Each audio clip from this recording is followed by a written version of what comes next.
तुम्हारा साया भी नहीं पड़ना चाहिए मेरे बच्चे पर। जिसके साथ रहना रहो, मुझे बताने की कोई जरूरत नहीं। प्रियंका के बारे में हर एक डिटेल, छोटी से छोटी डिटेल पता करो।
चलो माँ, मैं चलती हूँ, ठीक है ना? लेट हो गई मैं ऑलरेडी। अरे बेटा, संडे के दिन तो छुट्टी कर लिया कर। माँ, संडे के दिन तो ज़्यादा काम होता है नहीं। अच्छा ठीक है माँ, चलो मैं ऑलरेडी बहुत लेट हो रही हूँ। अब हाँ, आने में लेट हो जाऊँगी है ना? ठीक है, चलो bye bye bye.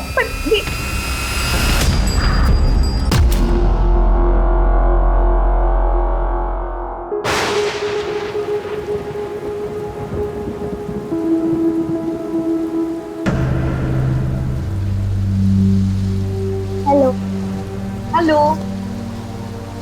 Happy birthday. Thank you. कैसी रही पार्टी? मम्मी ने फ्रेंड्स को बुला लिया था, जो मैं नहीं चाहता था। तो क्यों नहीं चाहते थे? तुम्हें पता है, तुम्हारी एज में तो ना मैं ये सोचती थी कि हर दिन मेरा बर्थडे होना चाहिए। तो अच्छा होता ना अगर हर दिन बर्थडे होता तो। पर किसी का बर्थडे हर दिन कैसे हो सकता है? इसलिए तो जिस दिन है उसे तो अच्छे से सेलिब्रेट करो। ये लो, मैं आपके लिए केक लाया हूँ। मैं भी कुछ लाई हूँ। चलो पहले केक खाएं। Wow, thank you. ये वाला तो मैं खा लूं? पहले बर्थडे बॉय खाएगा। Happy birthday. चल अब बारी है गिफ्ट की। ये लो तुम्हारा गिफ्ट। Thank you. खोल के तो देखो।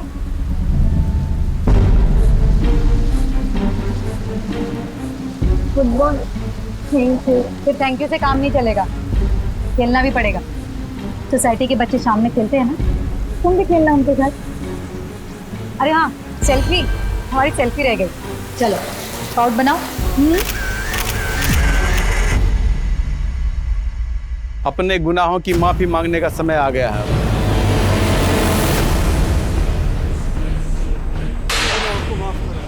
माफ करो, मेरे गुनाहों को माफ करो, मेरे परिवार के गुनाहों को माफ करो।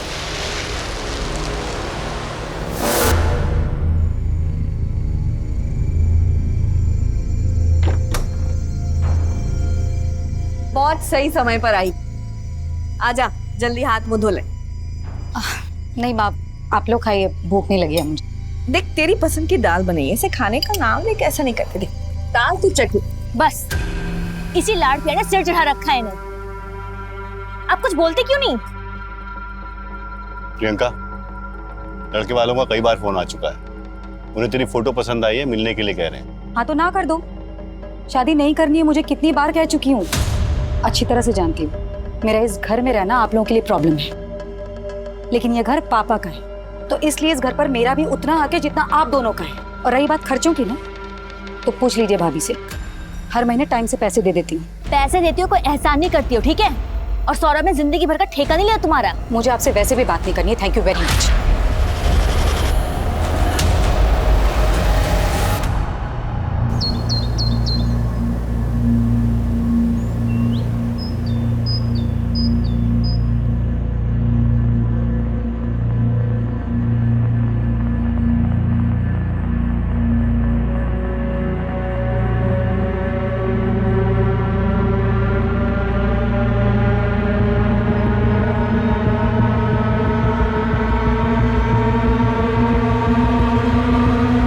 प्रियंका,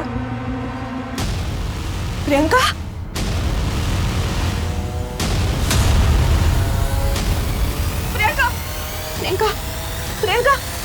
बच्चा प्रियंका सौरभ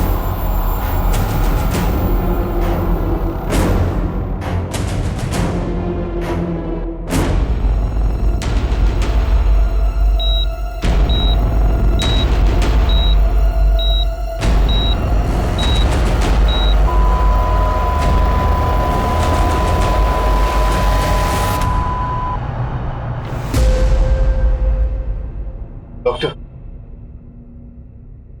आई am sorry, she is no more. क्या? उसे सिर्फ वॉमिटिंग हुई थी। ऐसा कैसे हो सकता है? क्या प्रियंका की तबीयत पहले से खराब थी?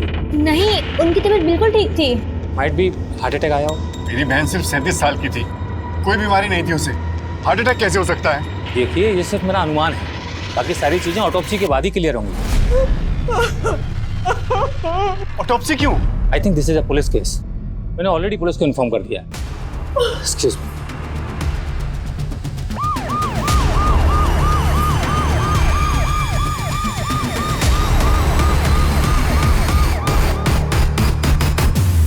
सर, ये है प्रियंका की फैमिली।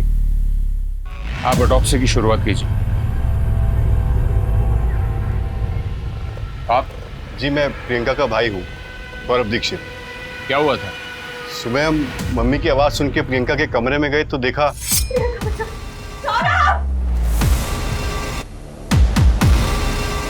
क्या हुआ माँ? ये देखना कुछ हो नहीं रही है। प्रियंका? प्रियंका क्या हुआ? प्रियंका? प्रियंका क्या हुआ? प्रियंका उठ। कोयल, तुम डॉक्टर को फोन करो। बाथरूम में? जी। कहाँ रहते आप?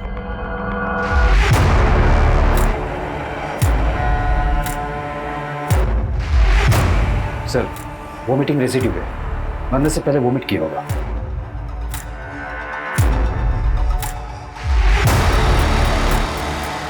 प्रियंका ने कल खाना पूरा नहीं खाया था? नहीं, वो बाहर से खा के आई थी, उसे भूख नहीं थी, पर मैंने उसके कमरे में खाना रखा कि कहीं रात को भूख लगे तो। प्रियंका काम क्या करती थी? रियल एस्टेट एजेंट थी। स्वाति, फॉरेंसिक को बुलाओ। राइट।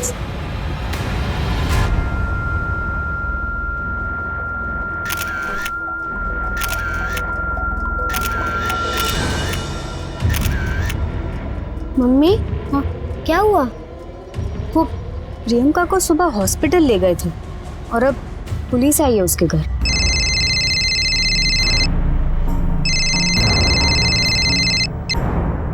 हेलो, क्या प्रियंका की डेथ हो गई?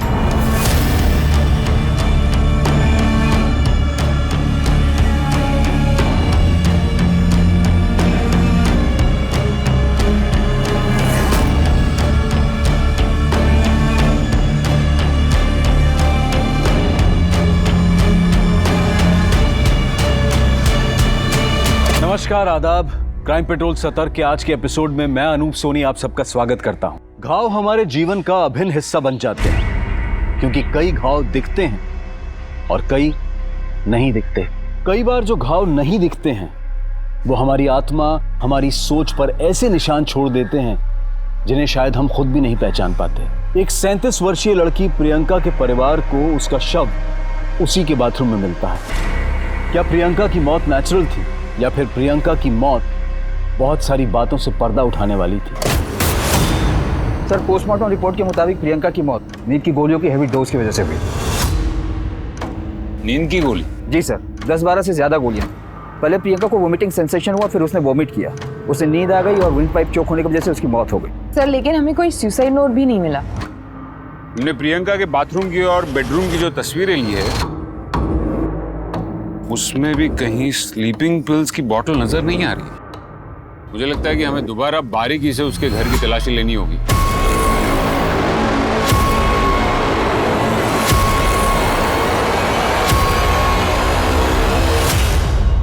नींद की गोलियां? जी। क्या प्रियंका परेशान थी या फिर डिप्रेशन का शिकार थी जिसकी वजह से उसे नींद की गोलियां लेनी पड़ी हो? मेरी बच्ची को कभी खुशी नहीं मिली, पड़ गई ठंडक तुम दोनों के कलेजे में। मम्मी, आप ये क्या कह रही हैं? सर, वो अक्सर हाँ, प्रियंका तेरा दिमाग तो खराब नहीं है, माँ को डायबिटीज है। सौरभ, वो बस माँ का मन कर रहा था इसलिए लेकर आ गई। सबको पता है इस घर में कि मुझे डायबिटीज है, मरना तो है ही एक न एक दिन, तो खा के क्यों न मरूं? हाँ, कोई मर जाए ना तो 2-4 दिन का रोना होता है, और अगर ये खा के आप बीमार पड़ गए तो सबकी मुसीबतें बढ़ेंगी। वैसे भी एक बोझ कम नहीं है इस घर में। सौरभ, चुप करा तेरी बीवी को। वो गलत क्या कह रही है? 37 की हो गई, कब करेगी शादी? नहीं करनी मुझे शादी। मम्मी को लगता है कि हमें उनसे दिक्कत थी, लेकिन हम तो उनका भला ही चाहते थे। प्रियंका के कमरे में खाने की प्लेट। सर, बताया था ना आपको, ये तो मैं ही लेकर गया था। प्रियंका खाने पे गुस्सा क्यों निकालती है? मन नहीं है। थोड़ा सा खा ले। खा ले।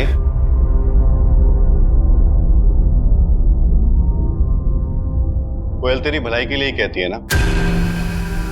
अच्छा, अगर शादी नहीं करनी है तो आगे क्या सोचा है लाइफ के बारे में? मैं अब दोबारा घाव नहीं चाहती। मतलब 5 साल पहले प्रियंका अमित पुरोहित के साथ रिलेशनशिप में थी। वो दोनों शादी भी करना चाहते थे, लेकिन अमित बहुत ही गुस्से वाला आदमी था। वो आए दिन प्रियंका पर हाथ उठाता था। शादी से कुछ दिन पहले ही प्रियंका ने। अमित, ये सब क्या है? 10 दिन बाद हमारी शादी होने वाली हो, तुम ये सब कर रहे हो?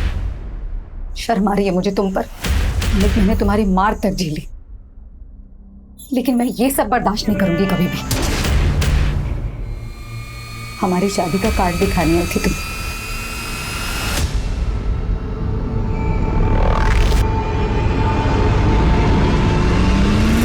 शादी तो हमारी होके रहेगी। मैंने फैसला ले लिया है अमित। मेरा हाथ छोड़ो अमित।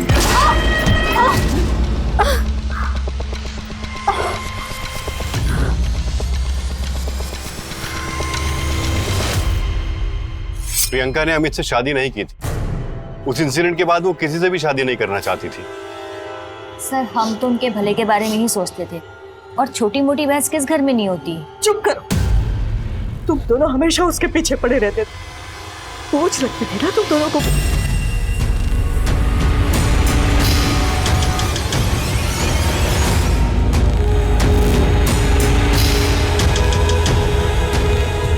सर, ये देखिए नींद की दवाई।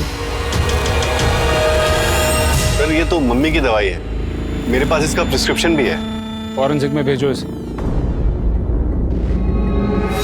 सर, माँ के अकॉर्डिंग प्रियंका की शादी न करने और यहाँ रहने से भाई भाभी ज्यादा खुश नहीं थे। सर, हो सकता है प्रियंका खुद ही अपने अकेलेपन से खुश ना हो और उसने सुसाइड कर लिया हो। लेकिन जिस इंसान को पता है कि वो सुसाइड करने वाला है, अगले दिन सुबह इस दुनिया से चला जाएगा, क्या वो दूसरे दिन पहनने वाले कपड़े तैयार करेगा? प्रियंका के बारे में हर एक छोटी से छोटी डिटेल पता करो, स्पेशली प्रियंका का लास्ट दिन। उस लास्ट दिन की प्रियंका की हर एक मूवमेंट के बारे में जानकारी इकट्ठा करो। पता करो कि प्रियंका के सिस्टम में नींद की गोली कब और कैसे आई। यस जी सर।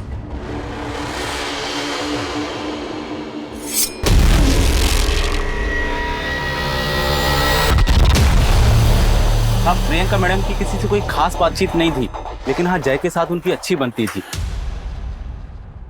वो दोनों अक्सर साथ में घूमते हुए दिखाई देते थे। ये लो तुम्हारा गिफ्ट।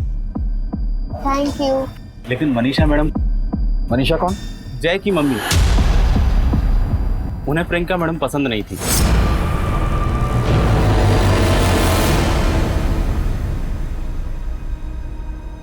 जय,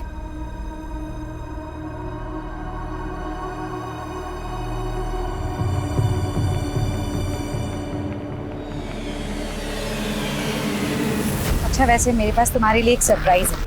आंखें बंद करो जल्दी से।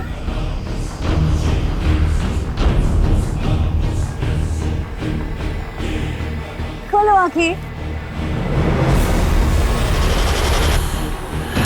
जय, क्या कर रहे हो तुम? 1000 बार मैंने तुमसे कहा है मेरे बच्चे से दूर रहो। समझ में नहीं आता तुम्हारे? तुम्हारा साया भी नहीं पड़ना चाहिए मेरे बच्चे पर, समझी? चलो जय। भाभी, तब पता नहीं मनीषा मैडम को क्या प्रॉब्लम थी।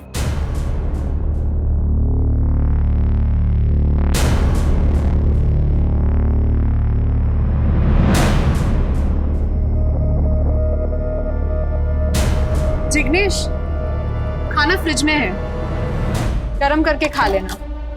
मुझे आते आते लेट हो जाएगा। उसमें कौन सी नई बात? कल भी तो तुम लेट ही आई थी। कल देव के साथ थी ना, पता ही नहीं चला टाइम कहाँ निकल गया। पूछोगे नहीं आज कहाँ जा रही हूँ? आज संजय के पास जा रही हूँ। जिसके पास जाना है जाओ, जिसके साथ रहना रहो, मुझे बताने की कोई जरूरत नहीं। अब तुमसे नहीं कहूंगी तो और किसे कहूंगी? बाय।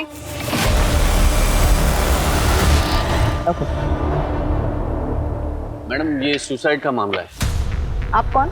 जी मैं संजय दुबे, इस नवजीवन सोसाइटी का सेक्रेटरी। देखिए मैडम, अब ऐसे बार बार यहाँ आओगे तो हमारी रेपुटेशन खराब होगी। मेरा मतलब हमारी सोसाइटी की रेपुटेशन खराब होगी। संजय दुबे जी, ये दुनियादारी करने से अच्छा है आप हमारी इन्वेस्टिगेशन में मदद कीजिए। प्रियंका को जानते थे आप? जी जानता था। सोसाइटी में जैसे सबको जानता हूँ वैसे उसको भी जानता था।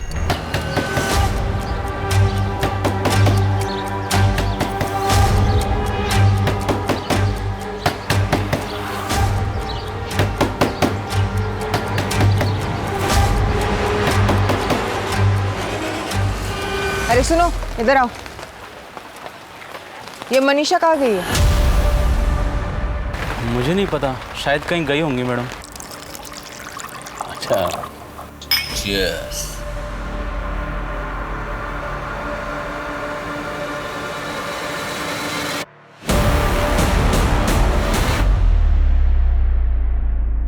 वाह,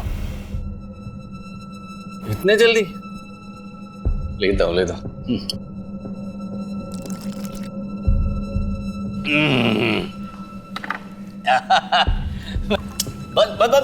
बस इतना ही, तुम ही लो।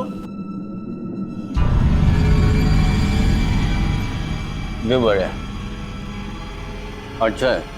वो प्रॉपर्टी का देख लेना। संजय, संजय उठो। ले।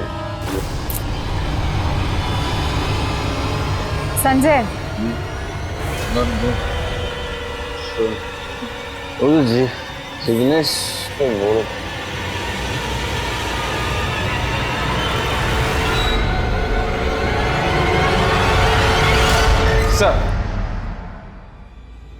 सर ये रही प्रियंका के कॉल डिटेल्स।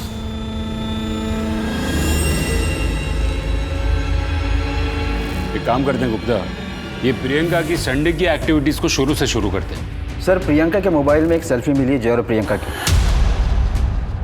वो फोटो करीब 11:15 पर खींची गई और कॉल रिकॉर्ड के मुताबिक मनीषा जो कि जय की मां है, उसने प्रियंका को कॉल किया था 11:35 पे। लेकिन ये प्रियंका और मनीषा की तो बनती नहीं थी ना? जी सर। उसके बाद प्रियंका ने अमित पुरोहित, जिग्नेश और मोनिका को भी कॉल किया था और उसके बाद करीब शाम को 7:45 उसने करण को भी कॉल किया और 8:30 बजे के बाद अमित का फोन आया था प्रियंका को। 15 सेकंड ही बात हुई थी। अमित पुरोहित ये वही है ना जिससे प्रियंका की शादी होने वाली थी? जी सर। प्रियंका के कॉल रिकॉर्ड के मुताबिक अमित ने उसे कई बार कॉल किया था और जब मैंने प्रियंका के SMS डिटेल चेक किए तो पता चला कि वो लोग संडे को 12 बजे कैफे में मिलने वाले थे। सर मैंने फुटेज भी निकलवाई, दोनों वहाँ मिले थे सर।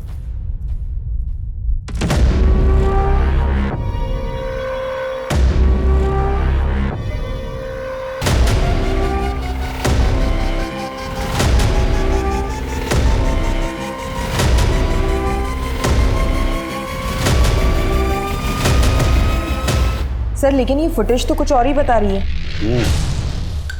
स्वाति, तुम ये करण और मनीषा से मिलो। Right sir. और गुप्ता सर, तुम ये अमित को उठा के लेके आओ। जी सर।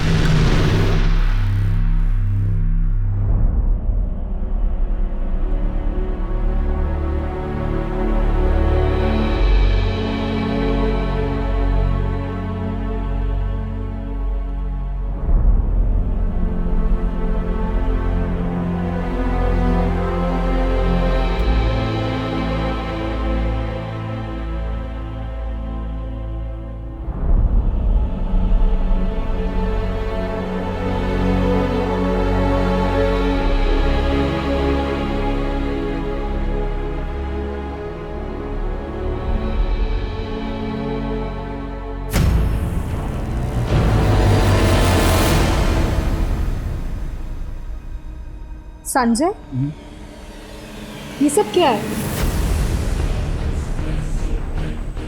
तुम नहीं समझो। तुम समझाओ तो सही, मैं सब समझूंगी।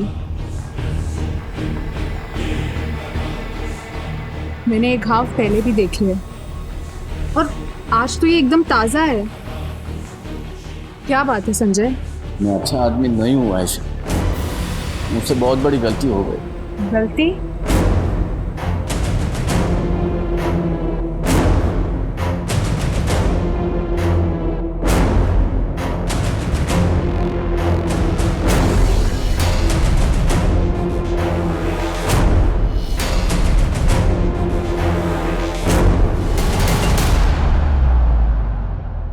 क्या प्रियंका दीदी सच में मर गई? मैंने फोन किया था प्रियंका को थैंक यू बोलने के लिए। उसने जय को गिफ्ट दिया था ना, इसलिए। जय बेटा, तुम प्रियंका से कहाँ मिले थे? मयूर नगर गार्डन में। वो तो यहाँ से 20 मिनट दूर है ना? हाँ। हमें प्रियंका के फोन में जो लास्ट सेल्फी मिली है वो 11:16 की है। अगर हम ये मान भी ले कि जय वहां से तुरंत निकला होगा, तब भी वो घर 11:40 के पहले नहीं पहुंच सकता। फिर आपने गिफ्ट बिना देखे 11:35 को प्रियंका को कैसे कॉल कर लिया? उस दिन जय घर पे नहीं था, तो मुझे शक था कि कहीं वो प्रियंका से मिलने तो नहीं गया, इसलिए मैंने उसे फोन किया था।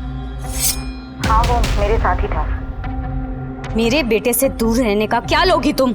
हाँ, उसे भी तुम अपनी तरह बनाती जा रही हो प्रियंका। मैं तुमसे लास्ट बार कह रही हूँ, मेरे बेटे से दूर रहो वरना अच्छा नहीं होगा।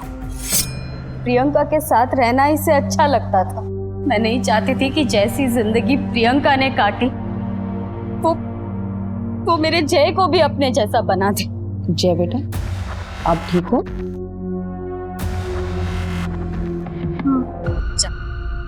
जा अंदर जा, और मैं ना बुलाऊं तब तक बाहर मत आना। 1 मिनट, मुझे जय से कुछ बात करनी है। अंदर जा। मैडम प्लीज मेरे बच्चे को इन सब से दूर रखिए। मुझे किराए पे घर चाहिए था और मुझे पता चला कि प्रियंका रियल एस्टेट एजेंट बन गई है, इसीलिए मैं उसे कांटेक्ट किया। वो मुझे घर दिखा रही थी। प्रियंका ने तुझे जो जो घर दिखाएं उसकी लिस्ट हमें चाहिए। वो एक्चुअली वो सर वो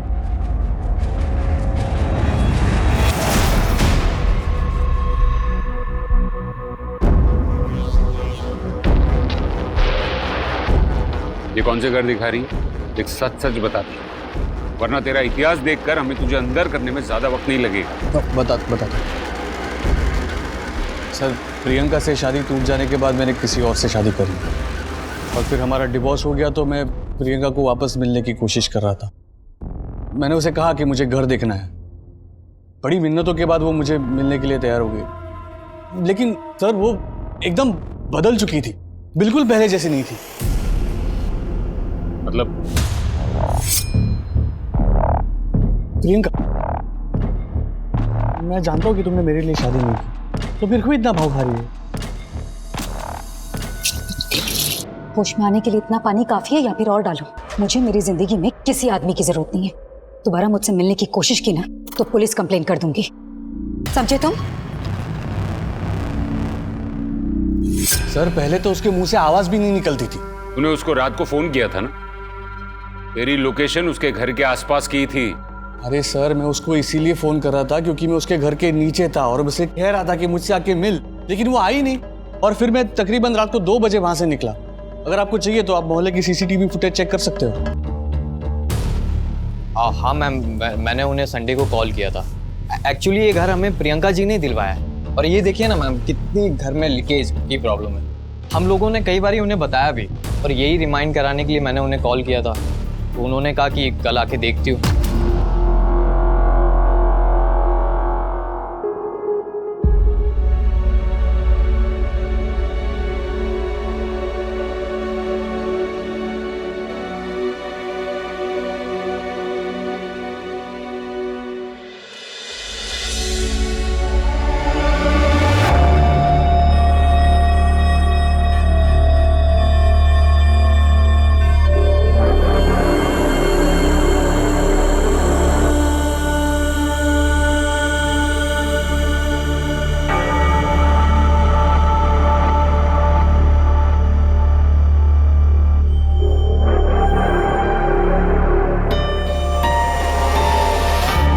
हमारे समाज में शादी करना ही अक्सर सेटलमेंट का रूप माना जाता है। अगर कोई स्त्री या पुरुष शादी नहीं करना चाहता है तो उसे ऐसे देखा जाता है जैसे वो कोई बागी है, समाज के खिलाफ है, समाज में रहने के लायक नहीं। पुलिस को प्रियंका के बारे में ऐसी कई चीजें पता चल रही थी।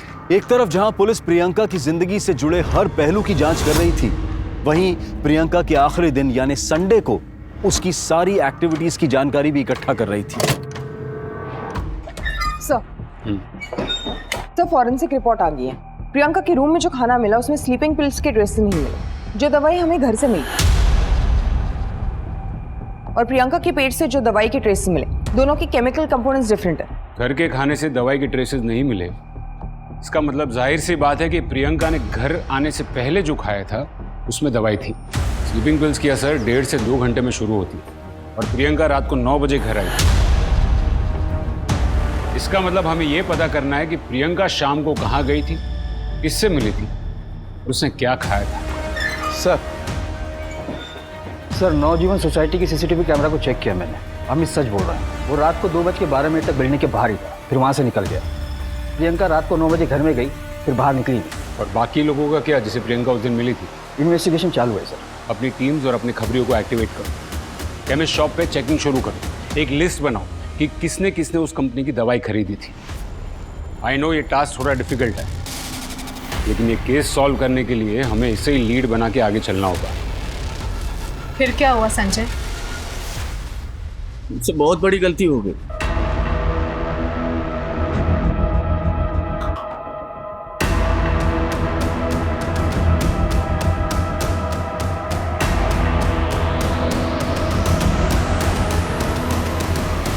क्यों करते हो ये सर? ब्रोकर लोग मिलके भी काम करते हैं मैडम, और ब्रोकरेज भी शेयर कर लेते हैं। प्रियंका और जिग्नेश भाई दोनों मिलकर काम करते थे, लेकिन ये बात जिग्नेश भाई की बीवी आयशा को पसंद नहीं थी। ये घर की डिपॉजिट 30,000 है। कहाँ? ये घर का एग्रीमेंट हो चुका है। मुफ्त मेहनत मत कर। तुझे क्या लगता है मेरे पति के कॉन्टैक्ट्स का इस्तेमाल सिर्फ तू कर सकती है? मेरे पति से दूर रहे। आयशा, वो खुद मुझे अपने कॉन्टैक्ट्स देते हैं, ठीक है? और तू मेरी छोड़, पहले ये देख कि तू खुद कहाँ गलत है। अरे हर जगह इस तरह ना, तू अगर मुंह नहीं मारती। वो मेरी पर्सनल लाइफ है। तूने मुझे थप्पड़ मारा? हाँ। समझती क्या अपने आप को? क्या समझती है? हाँ? तू देख। रुक जाइए आप प्लीज। छोड़ मेरा हाथ। अब रुक जाइए। तू देख अब मैं मार्केट से कैसे निकालती हूँ तुझे। मैडम दोनों की दुश्मनी पूरे मार्केट में फेमस थी। ये आयशा कहाँ मिलेगी? सर जिग्नेश ने हमें प्रियंका का नंबर दिया था, और उसने सर हमें 2-3 घर भी दिखाए थे, लेकिन सर हमें घर नहीं पसंद आए थे। तो हमने उसे बोला था कुछ और ऑप्शन दिखाने के लिए, तो उसने हमें यही बोला था कि अगर कुछ अच्छे ऑप्शन आएंगे तो वो हमें इन्फॉर्म करेगी। ये जिग्नेश कौन है? सर वो हमारा ब्रोकर है। सर प्रियंका संडे को तकरीबन 2:30 बजे मुझसे मिलने आई थी। आपकी बीवी आयशा और प्रियंका के बीच झगड़ा था ना? अपने आप को क्या समझती है? आयशा प्रियंका के बीच में प्रॉब्लम थी, क्योंकि मैं प्रियंका को ही अपने सारे कॉन्टैक्ट शेयर करता था, आयशा के साथ नहीं। क्यों? क्योंकि आयशा मेरे लिए सिर्फ एक नाम की बीवी बनकर रह गई थी। आपके और प्रियंका के बीच में कुछ था क्या? प्रियंका मेरी बहन की तरह थी, बल्कि उसने सारा काम मुझसे ही सीखा। और सच तो यह है कि आयशा सिर्फ मेरे नाम को इस्तेमाल कर रही थी, बाकी वो हर दिन किसी और आदमी के साथ होती थी।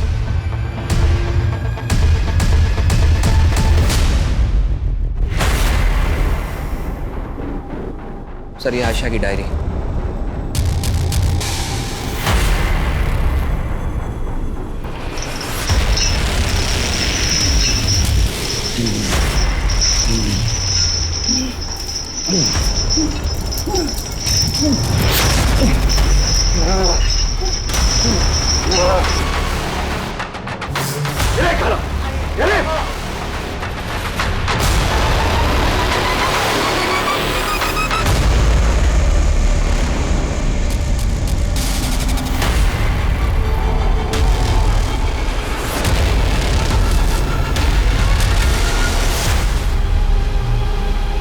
आयशा जी,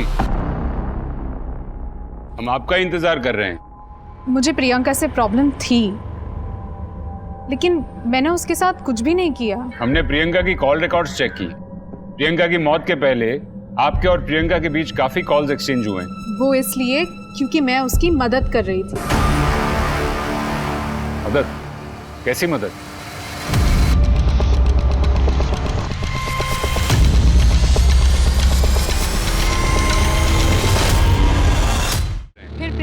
पास आई थी।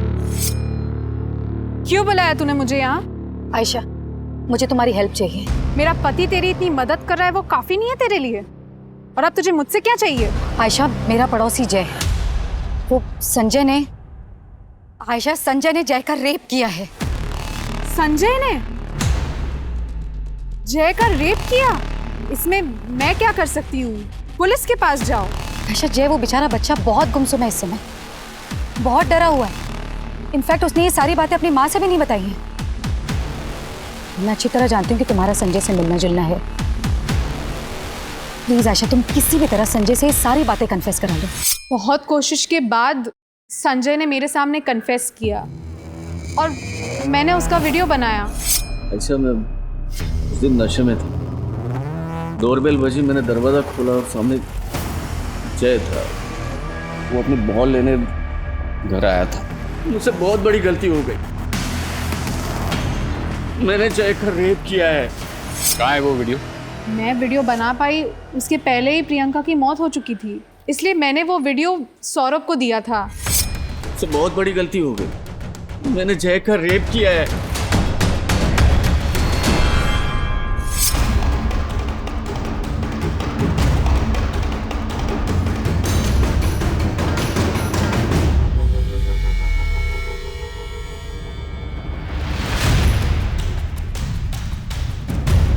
वॉचमैन से पता करो ये संजय कहाँ गया है।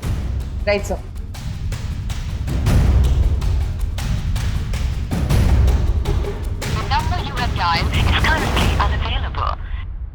नहीं मैडम, हमें नहीं मालूम संजय साहब कहाँ हैं। हमने तो उन्हें 2 दिन से नहीं देखा। ये सब मैंने किया है, मुझसे बहुत बड़ी गलती हो गई, मैंने जय का रेप किया है। तुमको नहीं लगता कि तुम्हें ये वीडियो लेकर हमारे पास आना चाहिए था? सर संजय 2 दिन से गायब है और उसका फोन भी बंद है। लेकिन सर, जिस दिन प्रियंका की मौत हुई पूरी शाम संजय मेरे साथ था। कहाँ थे तुम लोग? मुझे सारी डिटेल्स चाहिए। एक दोस्त के घर पे थे, गेट टुगेदर था। उस गेट टुगेदर में कौन कौन था? मुझे सबके नाम और नंबर्स चाहिए अभी। जहां प्रियंका एक 11 साल के बच्चे के साथ हुई हैवानियत के सबूत जुटा रही थी, वहीं कोई उसके सबूत पुलिस से छिपा रहा था। पुलिस को लग रहा था कि वो कातिल तक पहुंच गई है, लेकिन आगे आने वाली कहानी में कई और राज खुलने वाले थे। जी सर। जय कहाँ है? क्या बात है सर? स्वाति। सर। अरे सर, क्या हुआ है बताइए तो सही। जय घर पे नहीं है, वो अपने नाना के यहाँ गए हैं। कहाँ रहते हैं आपके पिता? यहाँ पास के मोहल्ले में।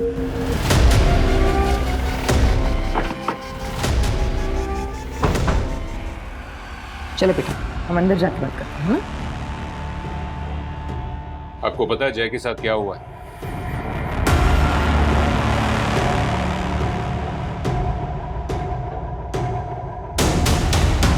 आपको पता है जय के साथ क्या हुआ है? सर, मुझे तो उस दिन पता चला जिस दिन जय मेरे यहाँ आया था। नानी, उसने प्रियंका दीदी को मार दिया। आज पुलिस आई थी। कौन बेटा? किसने मारा? पापा, ये आप क्या कह रहे हैं? मुझे कुछ समझ में नहीं आ रहा। जय ने मुझे सब कुछ बताया था कि उसके साथ क्या क्या हुआ था।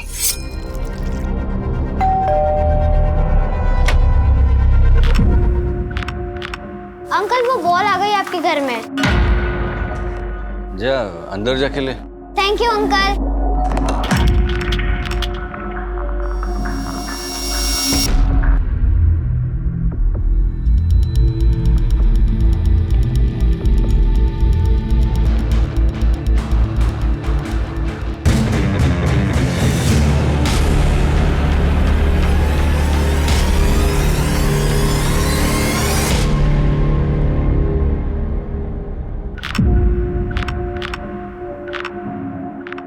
अगर किसी से भी कुछ कहा तो तेरे मम्मा को खत्म कर दूंगा और तेरे पापा के पास भेज दूंगा, समझा?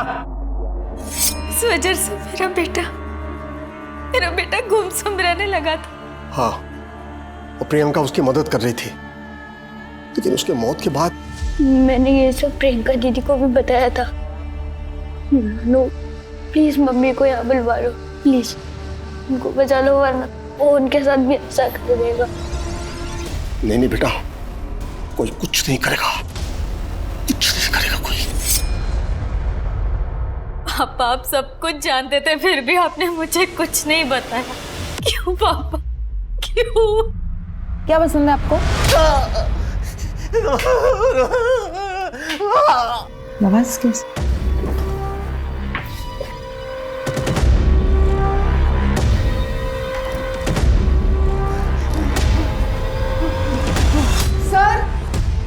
सर इधर आइए जल्दी। अरे सर रुकिए ना सर, कहाँ जा रहे हैं आप? एक मिनट सर।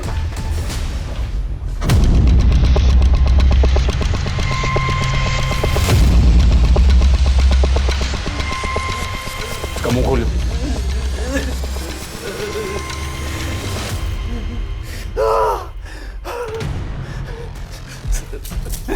मुझे बचा लो सर, मुझे बचा लो सर। मेरी प्रियंका को नहीं मारा, मैं मर जाऊंगा। ये लोग मुझे मार देंगे सर। मैं सब कुछ कबूल करने के लिए तैयार हूँ सर। सर मैंने प्रियंका को नहीं मारा, मैं नशे में था सर। गलती हो गई, उस गलती के लिए मैंने बार बार प्रायश्चित भी किया है सर। मेरे गुनाहों को माफ कर दो, माफ कर दो मुझे। अब कानून के हिसाब से अपने गुनाहों का प्रायश्चित कर।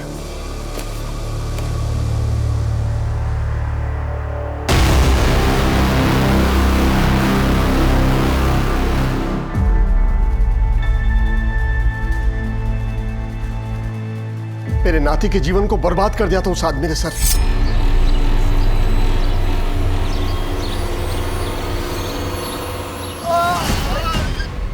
अरे मैंने कहा था आपको, मार्केटिंग के बाद सीधा घर चलते हैं। क्या हुआ क्या है इनको? सर का बीपी लो हो गया है।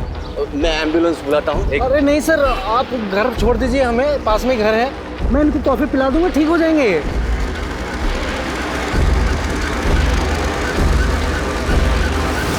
सजा देने के लिए कानून है, आपको हमारे पास, पुलिस के पास आना चाहिए था।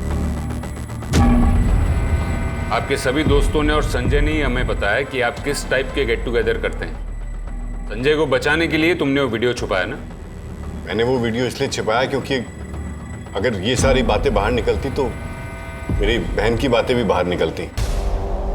क्या मतलब? अमित से रिलेशनशिप टूटने के बाद प्रियंका का रिश्तों पर से विश्वास ही उठ गया था। वो लोगों से सिर्फ फिजिकल रिलेशन बनाती थी। एक वो रहता है,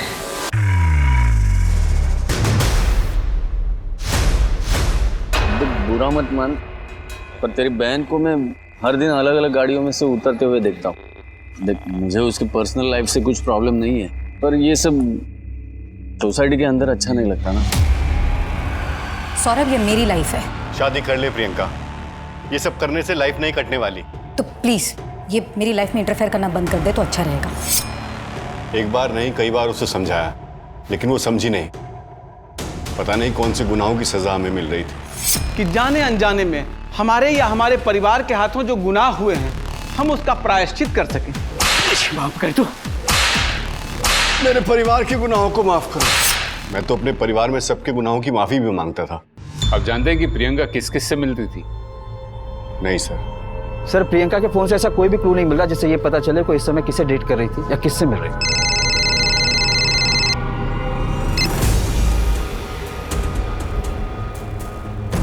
ठीक है, उसे पुलिस स्टेशन भेज दो। सर, हम लोग हमेशा मंथ एंड में स्टॉक चेक करते हैं, तो पता चला कि हमारे स्टॉक में स्लीपिंग पिल्स की एक बोतल गायब हुई थी। चिंटू खबरी ने बताया था इस केस के बारे में। आपको पता है ये काम कौन कर सकता है? इसमें है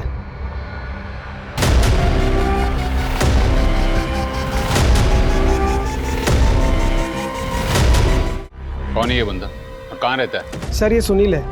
3 दिन पहले ही काम छोड़कर चला गया और अभी तो फोन भी नहीं आंसर कर रहा है। मुझे इस सुनील की डिटेल्स चाहिए।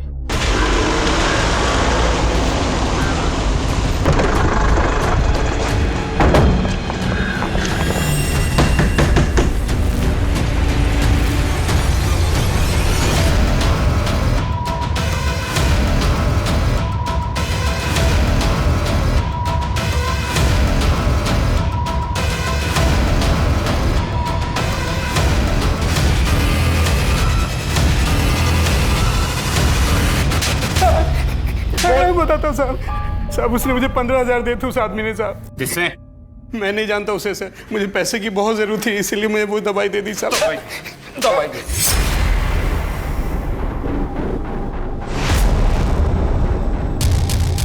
जो दवाई बिना प्रिस्क्रिप्शन के देना गैर कानूनी है, तूने वो दवाई दी कैसे? साहब मेरी बीवी को बच्चा होने वाला था इसलिए गांव पैसे भेजने थे। तू वो आदमी का स्केच बनवा सकता है? हाँ साहब।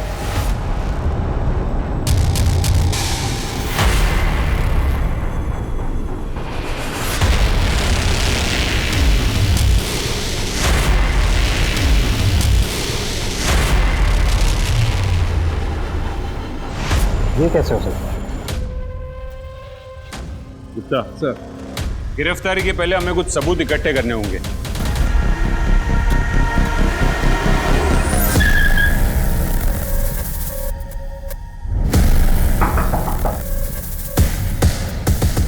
आप लोग सिर्फ क्या बात है? सर घर हमें प्रियंका जी ने दिलवाया है कि घर में लीकेज की प्रॉब्लम है और यही रिमाइंड कराने के लिए मैंने उन्हें कॉल किया था। क्या हुआ सर? सर क्या हुआ? सर सर मैंने क्या किया? उस दिन मैं प्रियंका का पीछा कर रहा था।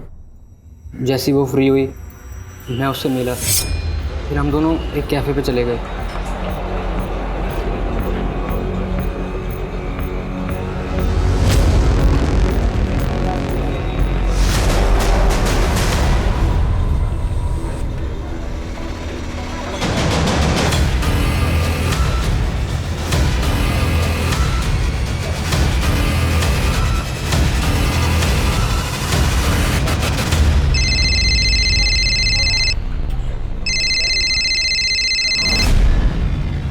प्रियंका जी, वो समीर आपके साथ है क्या?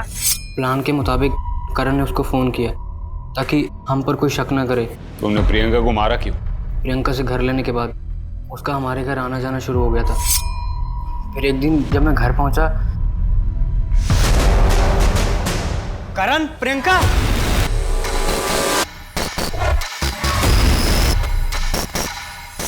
वो हम दोनों के साथ थी, पर उस दिन के बाद तो क्या प्रॉब्लम है?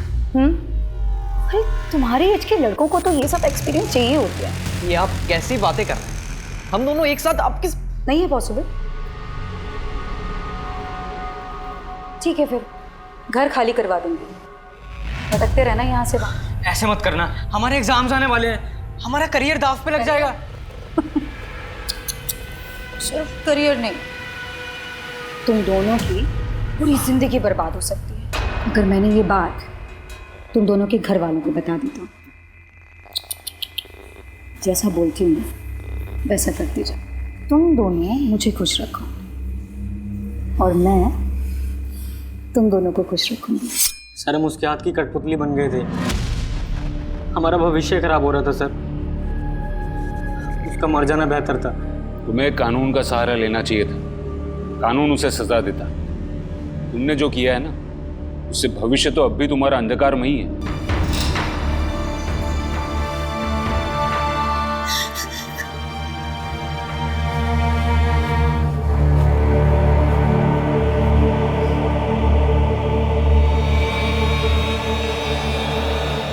प्रियंका एक बुरे रिलेशनशिप से बाहर निकली थी, जिसके बाद उसका नजरिया इस हद तक बदल गया कि शायद उसे खुद पता नहीं चला कि वो कब अमित की तरह बन गई।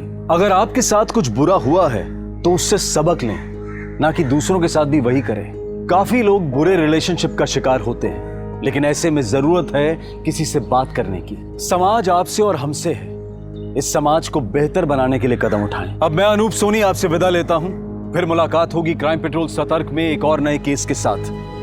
जय हिंद।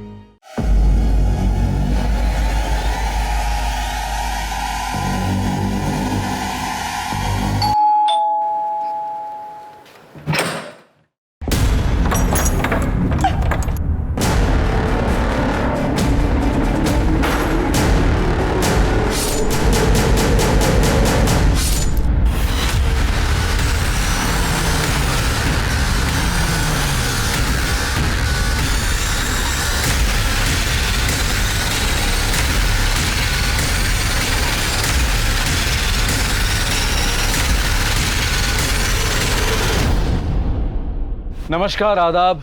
क्राइम पेट्रोल सतर्क के आज के इस एपिसोड में मैं अनूप सोनी आप सबका स्वागत करता हूं। किसी भी इंसान के लिए उसका घर, उसकी छोटी सी दुनिया, उसकी जिंदगी होती है। ये वो जगह होती है जहां इंसान अपने आप को सबसे ज्यादा सुरक्षित महसूस करता है, पर अक्सर ऐसे में हम खतरे को भांप नहीं पाते और जुर्म का शिकार हो जाते हैं।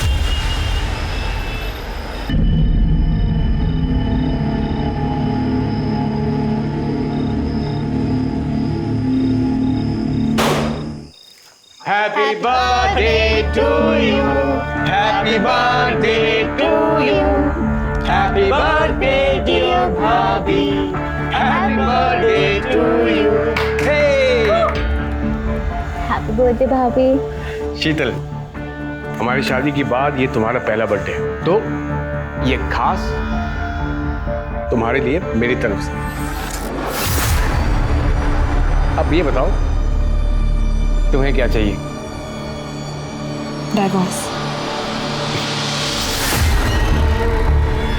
मजाक कर रही हो क्या भाभी? भाभी, कल भैया ने आपके लिए इतनी बड़ी सरप्राइज पार्टी रखी है। शहर के बहुत बड़े बड़े लोग आ रहे हैं और आप कैसी पार्टी कर रही हो?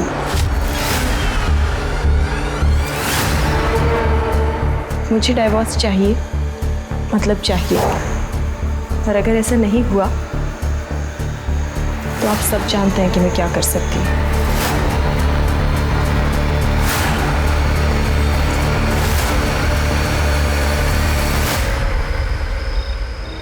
मम्मी आप टेंशन मत लो, मेरी क्लाइंट से मीटिंग है, मुझे जाना पड़ेगा। और पापा की तरह कोई गवर्नमेंट जॉब तो है नहीं कि 9 से 6 की नौकरी करो और फिर आराम। अरे बेटा, रात के 8 बजे हैं, मीटिंग तो कल भी हो सकती है ना। मम्मी आप समझते नहीं हो, सक्सेसफुल होने के लिए ना थोड़ी एक्स्ट्रा मेहनत करनी पड़ती है। अच्छा अब मैं जा रही हूँ, मैं आपको ना आने के बाद कॉल करती हूँ। बाय। ठीक है बेटा, अपना ध्यान रखना। हाँ,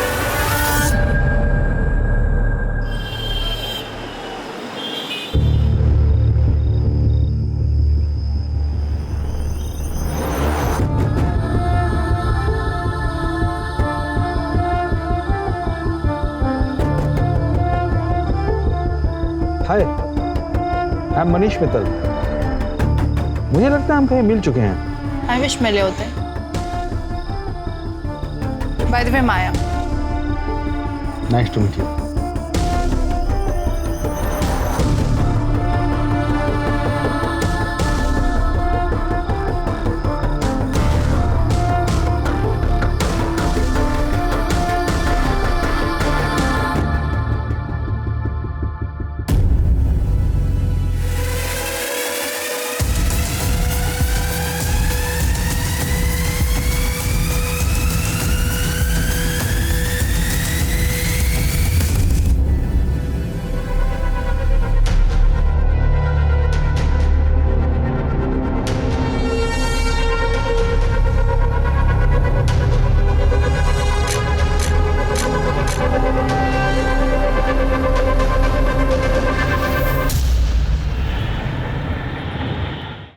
शीतल जी, मैंने आपकी केस हिस्ट्री और एविडेंस देख लिए हैं, but sorry to say it's not very strong. अब देखना है कि इस बेस पर हम आपकी तरफ से उनके खिलाफ कितना स्ट्रॉन्ग केस बना सकते हैं। विजय जी, मैं जानती हूँ इतना सब काफ़ी नहीं है, पर मुझे किसी भी हालात में डिवोर्स चाहिए। मैं बस उस कैद से छुटकारा चाहती हूँ, प्लीज़। ओके, कुछ करते हैं।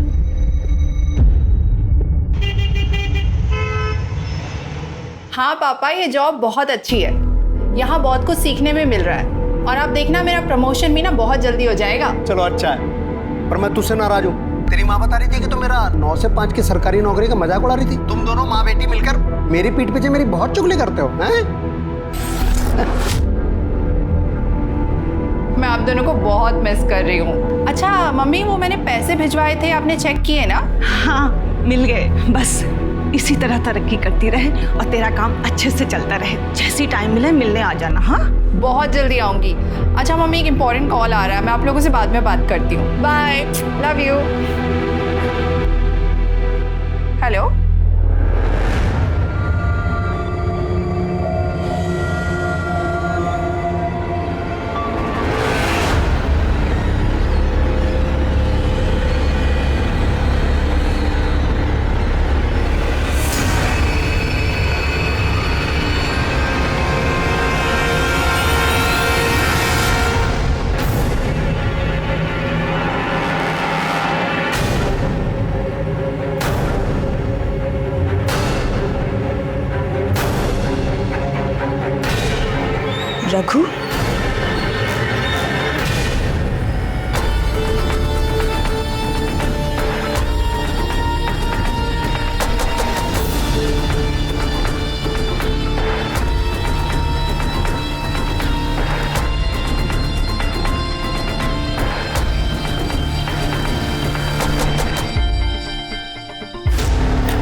शीतल जी, गैस व्हाट, बधाई हो, डिवोर्स फाइनल हो गया है और एलिमनी में आपको 50 लाख रुपए मिले हैं और साथ में सेटलमेंट में एक बंगलो और एक कार भी।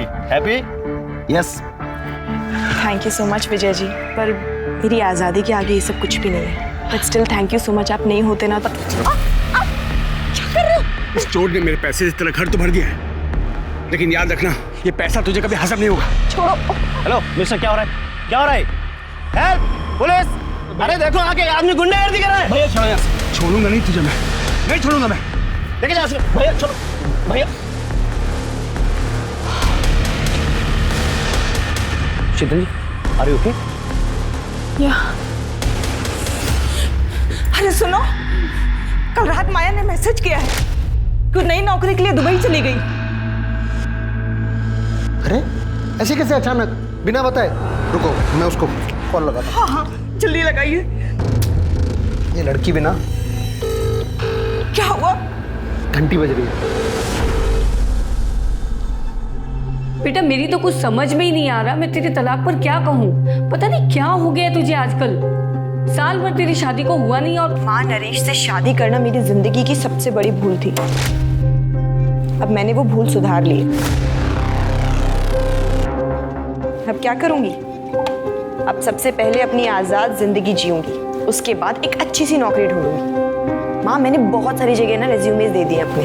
बेटा वो बहुत बड़े लोग हैं, संभल कर रहना। माँ, तुम बेकार में चिंता कर रही हो, कुछ नहीं होगा मुझे। अब देखना, अब मेरी लाइफ बिल्कुल सेट है। हाँ माँ, मैं कोशिश करूंगी जल्द से जल्द टिकट्स मिल जाए। तुम बस अपना सारा का सारा सामान पैक रखना। Okay bye.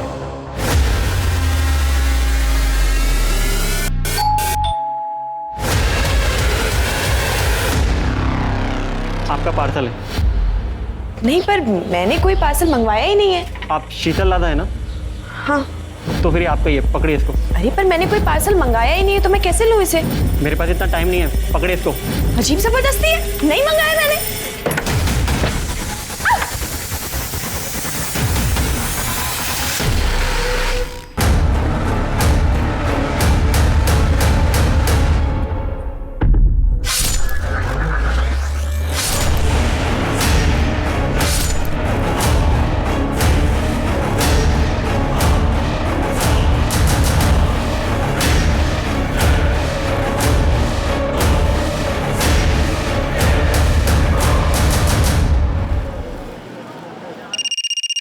हेलो।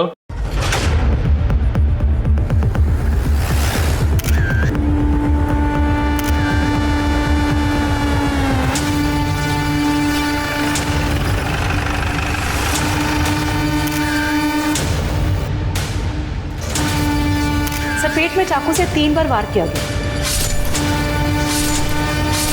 बाकी बॉडी में चोट या खरोच का कोई निशान नहीं मिला। सर सेक्सुअल असॉल्ट जैसा कुछ नहीं लग रहा। चारों तरफ अच्छे से देखो।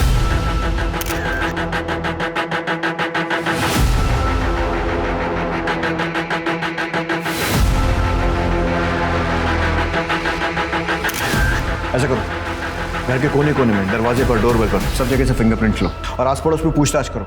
देखो पड़ोसियों ने किसी को आते जाते देखा है क्या? सर।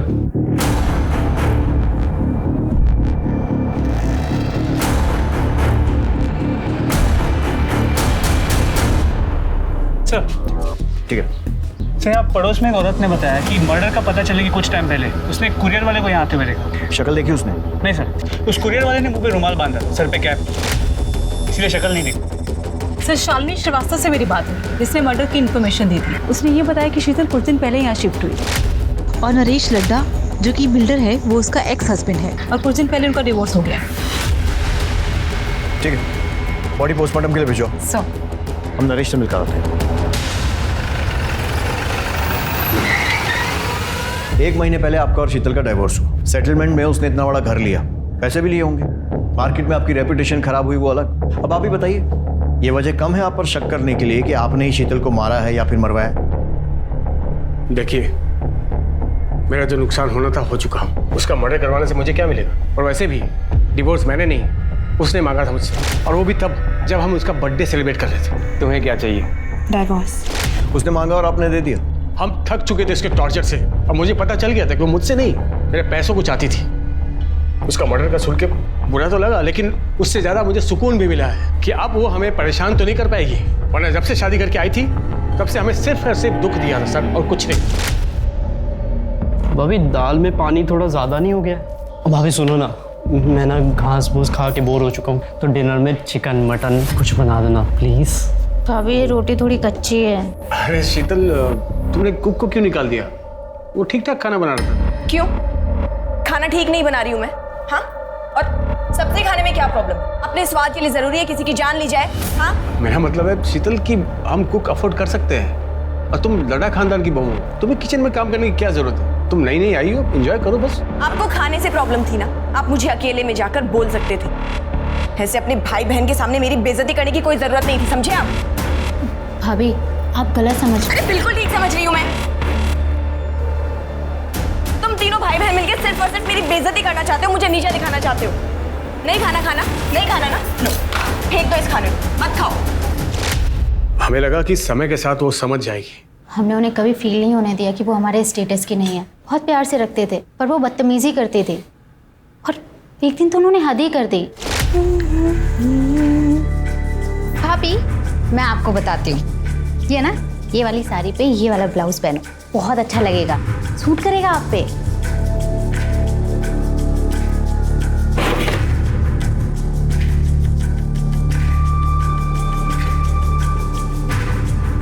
भाभी क्या कर रही हो आप? काट क्यों रही हो? तेरे छूने के बाद में अब मैं इसका पोछा भी नहीं बना सकती। और रही बात फैशन की, तो वो मुझे तेरी जैसी बहन जी से सीखने की कोई जरूरत नहीं। जिसके पास पैसा तो बहुत है, पर ओढ़ने पहनने की जरा सी अकल नहीं। आप लोग इतनी शराफत दिखा रहे थे और वो बदतमीजियां करती जा रही थी, क्यों?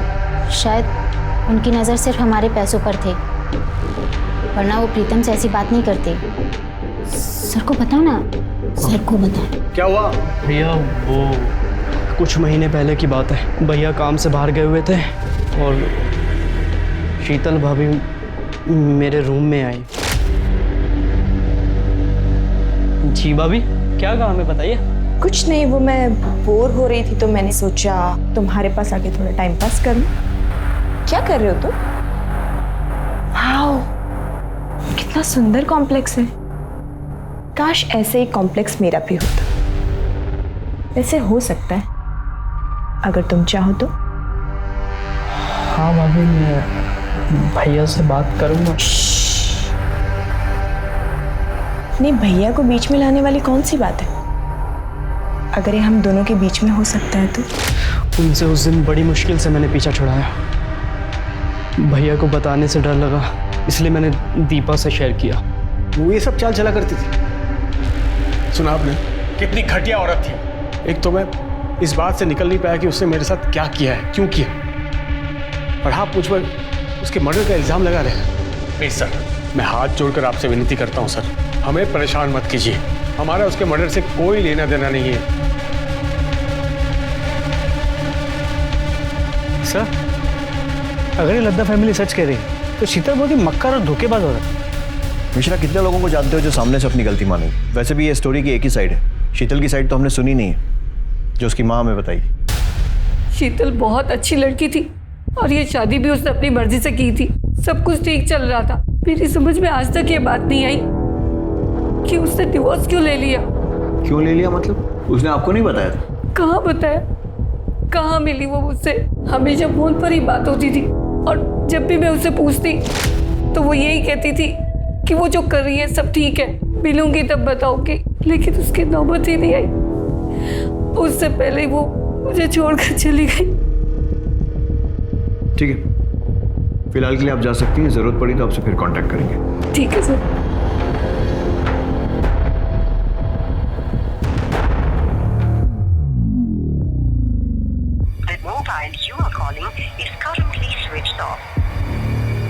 क्या हुआ? माया ने फोन उठाया क्या? अरे फोन तो तब उठाएगी जब वो नंबर लगेगा, उसका तो फोन ही स्विच ऑफ आ रहा है। क्या हो गया इस लड़की को? 5 दिन हो गए, दुबई से सिर्फ फोटो भेज रही है, यानी कि कम से कम एक कॉल तो कर ले। अरे ये भी तो हो सकता है कि इंडिया का नंबर वहाँ काम ना कर रहा हो और वहाँ का नंबर लेने में टाइम लग रहा हो। एक बार और कोशिश करो। तुम सब ठीक होगा, तुम जाओ, एक गिलास पानी लेके आओ मेरे लिए। सर। हाँ मिश्रा। सर शीतल के घर के फोरेंसिक रिपोर्ट के मुताबिक उसके घर में सिर्फ उसी के फिंगरप्रिंट्स मिले। उसके घर में किसी भी सामान पे, इनफैक्ट डोरबेल पे भी किसी और के फिंगरप्रिंट्स नहीं मिले। इसका मतलब जानबूझकर फिंगरप्रिंट्स मिटाए गए। शीतल उस घर में कुछ महीनों पहले शिफ्ट हुई थी, लेकिन इस टाइम में भी कोई ना कोई तो घर में आया होगा, किसी ने तो डोरबेल बजाई हो। मतलब ये कि जिसने भी उसे मारा या मरवाया है, सोची समझी प्लानिंग है। सर शीतल की पोस्टमार्टम रिपोर्ट्स आ गई। सर इसके मुताबिक उसकी मौत दोपहर 1 से 3 के बीच में हुई और चाकू से 3 बार पेट में वार किया गया। काफी खून बहने की वजह से उसकी मौत हुई, पर मौत से पहले रेप या सेक्सुअल असॉल्ट जैसा ऐसा कुछ भी नहीं लग रहा। मतलब पीएम रिपोर्ट से भी कोई खास हेल्प नहीं है? नथिंग। सर मैंने शीतल की बैकग्राउंड भी चेक की है। शादी से पहले या तलाक के बाद उसका कोई भी अफेयर वगैरह भी नहीं था। शीतल का एक हस्बैंड नरेश लड्डा और उसके भाई बहन, उनके कॉल रिकॉर्ड और मोबाइल लोकेशन सर अब तक नहीं आई, पर जल्दी आ जाएंगे। जल्दी आ जाएंगे सर।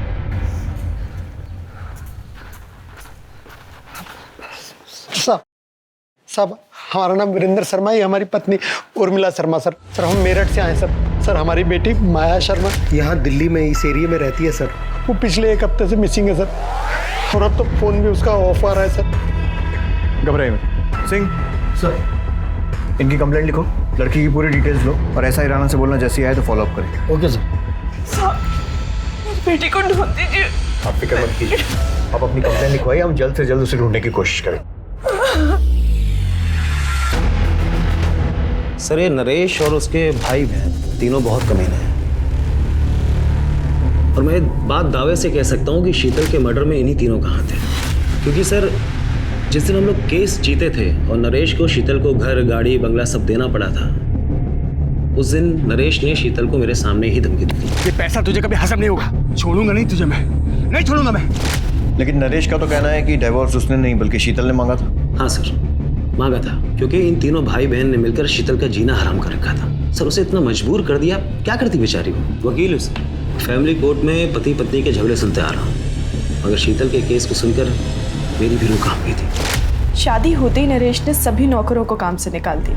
इतने बड़े घर का झाड़ू पोछा, साफ सफाई, खाना बनाना सब अकेली मैं ही करती थी। पर इतना भी काफी नहीं है उसके लिए।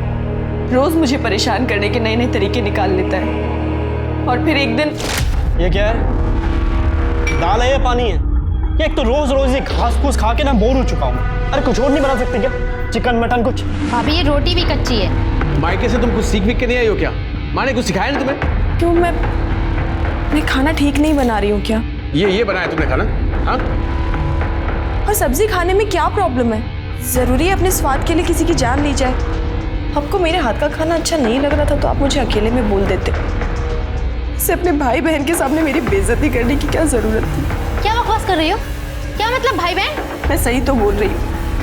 आप तीनों भाई बहन जब देखो मुझे नीचा दिखाने की कोशिश करते हो, मेरी बेइज्जती करते रहते हो। चुप कर, आइंदा जबान लड़ाई ना, जबान खींच लूंगा मैं। निकल।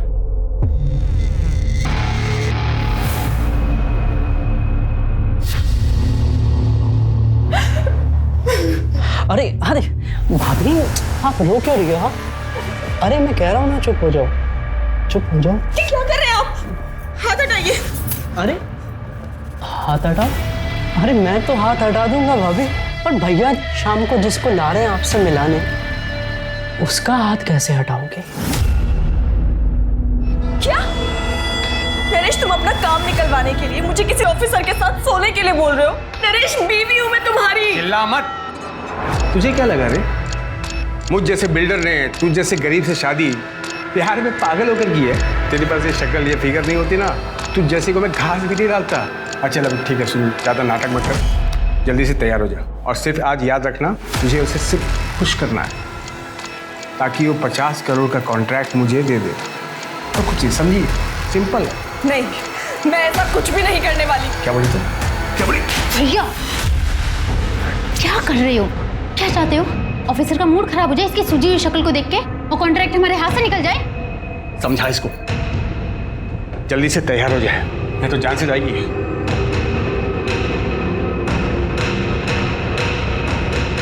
भाभी आप तैयार हो जाओ please.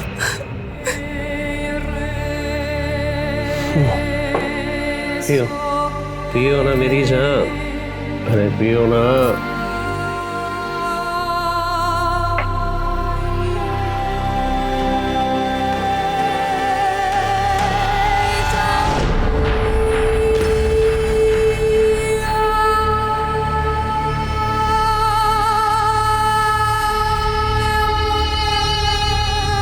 Yes, I hope you enjoyed the evening. अरे तू तो मेरी सोने की मुर्गी निकली। देखना ये मुर्गी हमें 1 नंबर बनाएगी, 1 नंबर।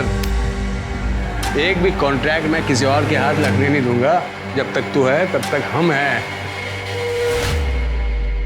नरेश रोज रोज नए नए आदमियों को पकड़ के ले आता है। पति नहीं दलाल बन चुका है वो। मैंने समझाने की कितनी कोशिश की पर सुनने को तैयार ही नहीं। फिर मैंने सोचा कि अगर हमें बच्चा हो जाए तो शायद वो बदल जाए। क्या बच्चा? तेरा दिमाग खराब हो गया क्या? नरेश, हमारी शादी को 8 महीने हो गए। अब तो माँ भी बच्चे को लेकर पूछने लगी है। अरे भाड़ में जाए तेरी माँ। बच्चा पैदा करके तेरा फिगर नहीं खराब करना है। मुझे बच्चा नहीं, पैसा चाहिए, बिजनेस आगे बढ़ाना, समझी? पर नरेश मेरी चुप कर, आगे इस बारे में कुछ बात नहीं होगी। चल साइड हट। कुछ सोचो सही, नहीं तो धंधा चौपट हो जाएगा। वो पुलिस वाला पैसे से भी नहीं मानेगा।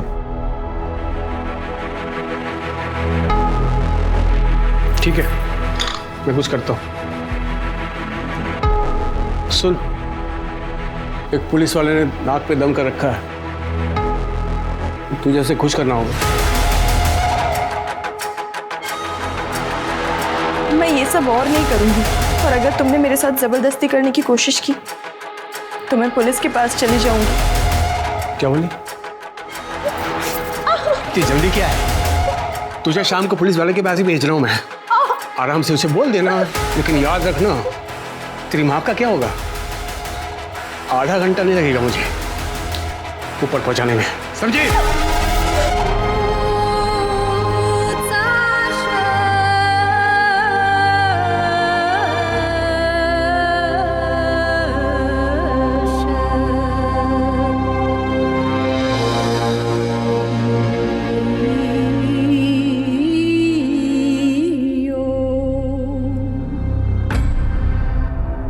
आप प्लीज मुझे जाने दीजिए। मैं ये सब अपनी मर्जी से नहीं करती हूँ। मेरा पति जबरदस्ती मुझसे करवाता है अपने बिजनेस के चक्कर में। आप पुलिस वाले हो ना, आप मेरी मजबूरी समझिए और प्लीज मेरी मदद कीजिए। अरे ड्यूटी पे भी जाना है, चल बिस्तर पे चल। नरेश साला कमीना है, लड़की का पैसा बचा लिया। चल। 1 मिनट, मैं बस वॉशरूम जाकर आऊं प्लीज। अरे यार मूड खराब कर दिया, जल्दी जा और जल्दी आना।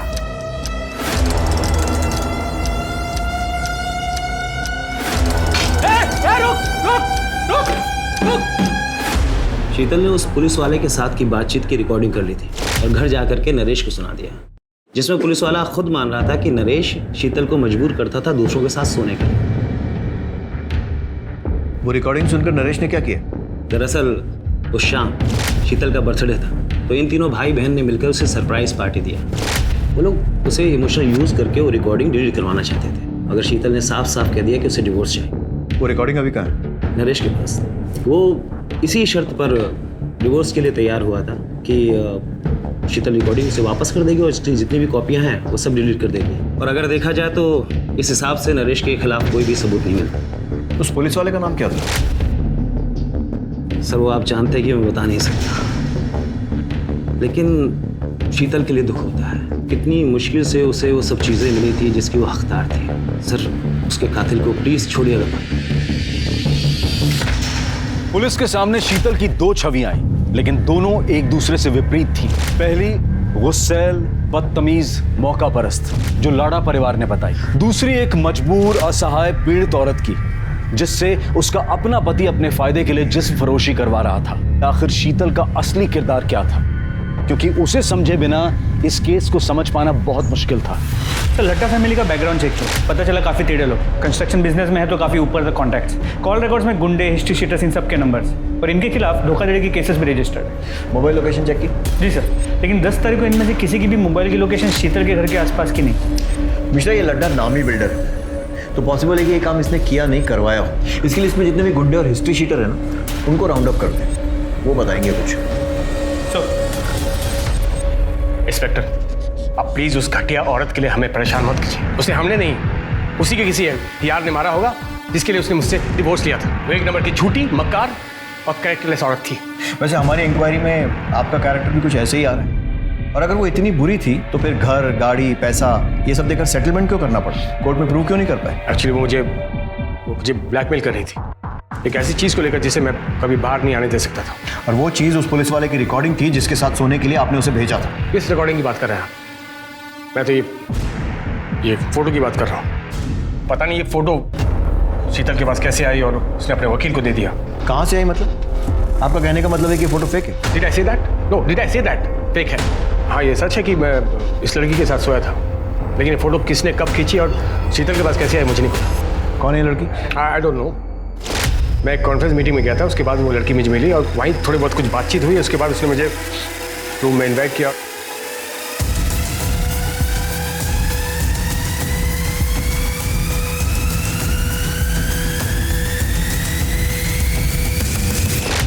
इस लड़की का कोई कांटेक्ट या एड्रेस? नो।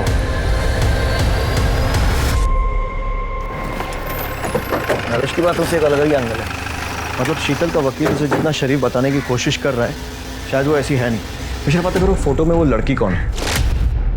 वो फोटो खींची किसने है और शीतल के पास वो फोटो किसने भेजी है?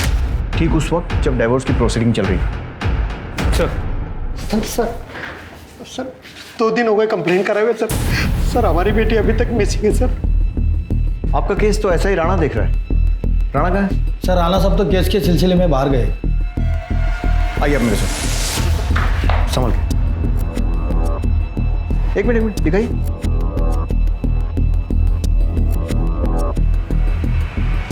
ये कौन है?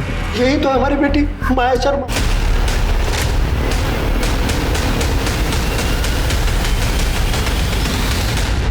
सर हमारी बेटी माया 7 तारीख को नई दिल्ली से दुबई गई थी नौकरी ज्वाइन करने के लिए। ये देखिए साहब, दुबई से फोटो भेजती है पर कॉल करते हैं तो उठाती नहीं है, कॉल बैक भी नहीं करती है। सर शुरू में तो 1-2 दिन हमने इंतजार किया कि फ़ोन करेगी, पर बाद में तो उसका फ़ोन भी स्विच ऑफ हो गया।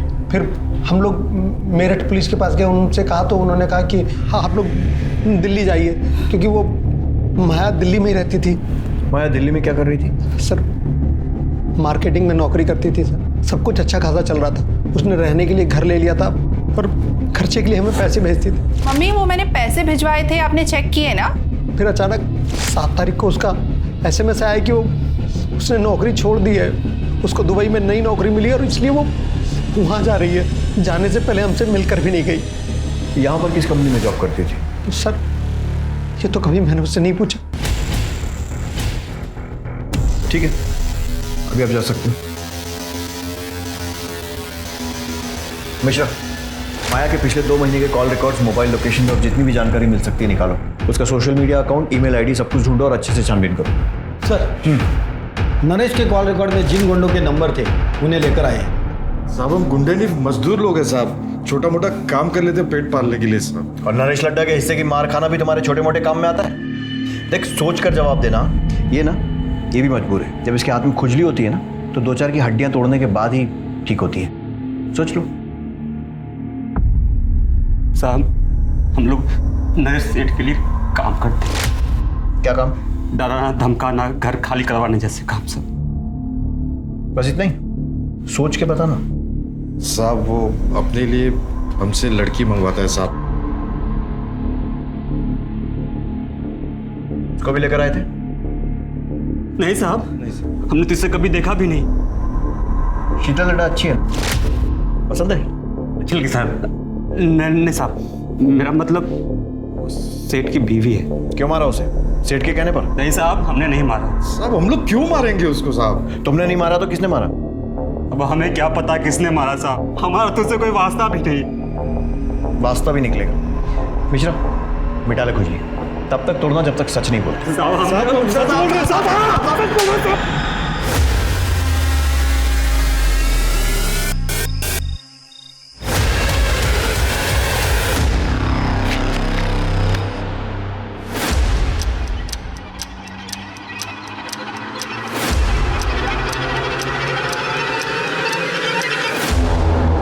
सर माया ने 7 तारीख को दोपहर 2 बजे की दुबई जाने की फ्लाइट की टिकट निकाली थी और 7 तारीख की सुबह 10 बजे उसने ऑनलाइन चेक इन भी किया। मतलब वो सही में दुबई जा रही है? देख के तो ऐसा ही लगा, लेकिन ना वो एयरपोर्ट गई ना उसने फ्लाइट ली। टिकट लिया, ऑनलाइन चेक इन भी किया, तो फिर फ्लाइट क्यों छोड़ दी? हो सकता है लास्ट मिनट उसका मन बदल गया हो, या फिर किसी ने ज़बरदस्ती उसे जाने से रोका। लेकिन दोनों ही केसेस में वो दुबई वाले पिक्चर्स कहाँ से आए जो उसने अपने माँ बाप को भेजे? सर हमने पता किया, वो पिक्चर्स इंटरनेट से निकाले गए और उसके माँ बाप को इसलिए भेजा गया ताकि उन्हें यकीन हो कि माया दुबई में है। सारे पुलिस स्टेशन में माया की डिटेल्स भेजी? जी sir. Sir excuse me. Hello, PSA Mishra बोल रहा हूँ। ठीक है सर, फरीदाबाद के पास के जंगल में एक माया से मिलती जुलती बॉडी मिली। बॉडी काफ़ी सड़ चुकी है, तो आइडेंटिफाई करवाना होगा। माया के पेरेंट्स को बुलाओ, शिनाख्त कीजिए। हाथ में टैटू है जिससे शायद पहचान हो सके।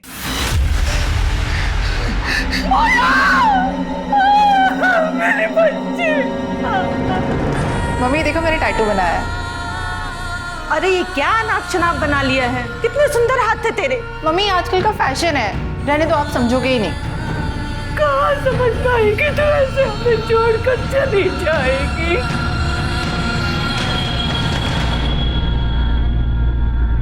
सर सूटकेस के अंदर या बॉडी के आसपास कोई सुराग नहीं मिला है। सर क्राइम ब्रांच ने यूसुफ नाम के ब्लैकमेलर को पकड़ा है। उसके फोन में शीतल के न्यूड पिक्चर्स मिले हैं।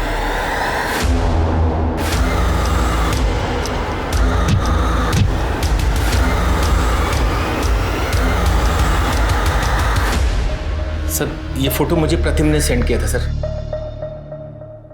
प्रतिम लड्डा? जी सर। क्यों भेजा था? सर वो मैं online sex chat video racket चलाता हूँ सर, वहाँ मेरी एक लड़की को ये प्रतिम मिला था सर। सर जब हमने इसकी इंक्वायरी निकाली तो पता चला ये बहुत बड़ा आसामी सर, तो हमने इसे अपने जाल में फंसाया सर और इसको हमने ब्लैकमेल करना शुरू किया सर। फिर सर ये हमारा ATM बन गया था सर। मैं यूसुफ को रेगुलरली पैसे दे रहा था, एक बार पैसे नहीं दे पाया तो उसने बोला कि घर में किसी फीमेल की न्यूड पिक्चर सेंड करना, तो इसलिए मैंने एक बार शीतल भाभी की फ़ोटो खींची चुपके से। वो गमछा मैं जानबूझकर अपने साथ ले गया। मुझे लगा अगर भाभी ने मुझे देख लिया तो उनको लगे कि रघु था। एक ही फोटो भेजी थी और भी भेजी थी? सर एक और भेजी थी। अब जो पूछ रहा हूं ना उसका बिना पीटे सच सच जवाब देना। नरेश अपने बिजनेस के लिए और कॉन्ट्रैक्ट के लिए शीतल को दूसरे मर्दों के साथ सोने के लिए मजबूर करता था? शीतल भाभी अच्छी बहू थी, पर नरेश भाई ने कभी उनकी कदर नहीं करी। अपने फायदे के लिए उन्हें कितने लोगों के साथ सोने के लिए मजबूर करते थे। हमें पता था सर ये गलत है, पर उनकी हाँ में हाँ मिलानी पड़ती थी क्योंकि हम उन पे फाइनेंशियली डिपेंडेंट थे। मिश्रा, शीतल जैसी सीधी सादी लड़की बेचारी इस नरेश लड्डा जैसे घटिया आदमी के चंगुल में फंस गई और वो कमीना बेबी खुला घूम रहा है। इसके ऊपर प्रोस्टिट्यूशन का केस बनाओ। इस नरेश लड्डा को इसके किए की सजा मिलनी चाहिए। जी सर। शीतल की केस में तो हम आगे बढ़ रहे हैं, प्रोग्रेस भी हो रही है, लेकिन माया के केस में ना तो कोई ढंग का सस्पेक्ट मिल रहा है और ना ही कोई मोटिव मिल रहा है। सर क्या ये हो सकता है कि ये दोनों केसेस कनेक्टेड हो सकता है? सर माया का फोन 9 तारीख को स्विच ऑफ हुआ। माया के कॉल रिकॉर्ड्स में 2 नंबर में, एक किसी अनिल नाम के फोटोग्राफर का है जिसकी पुरानी दिल्ली में फोटो स्टूडियो, और दूसरा नंबर फेक आईडी पे लिया गया जिसके साथ माया की अक्सर लंबी बातें हुआ करती। और सर वो नंबर 9 तारीख से स्विच ऑफ, अब तक ऑन नहीं हुआ। सर माया ने अपने कार्ड से 6 मार्च को एरोसिटी में एक होटल भी बुक किया था और सर उसने अपने लैंडलॉर्ड को पूरे रेंट के पैसे देके वो रूम छोड़ दिया था, पर उसके लैंडलॉर्ड को उसको दुबई जाने की बात बिल्कुल पता नहीं। मतलब उसने दुबई का टिकट बुक कराया था, अपना रूम छोड़ा था, लेकिन शायद वो दुबई गई नहीं। जी सर। सबसे पहले तो इस फोटोग्राफर को उठा, पता करते हैं माया और इसका क्या कनेक्शन, और दूसरा ये फेक नंबर, उसकी जो भी इंफॉर्मेशन मिल सकती है, कहाँ से इशू हुआ, प्रीपेड है, पोस्टपेड है, सब कुछ पता करो। सर। आखिरकार माया की पोस्टमार्टम रिपोर्ट से पता चला कि माया को नींद की दवा दी गई थी और मौत गला दबाने की वजह से 7 तारीख की दोपहर को लगभग 12 से 3 के बीच हुई। जिस दिन माया दुबई जाने वाली थी, क्या कोई ऐसा था जो उसे दुबई नहीं जाने देना चाहता था? क्या कोई ऐसा जिसके राज माया के पास थे?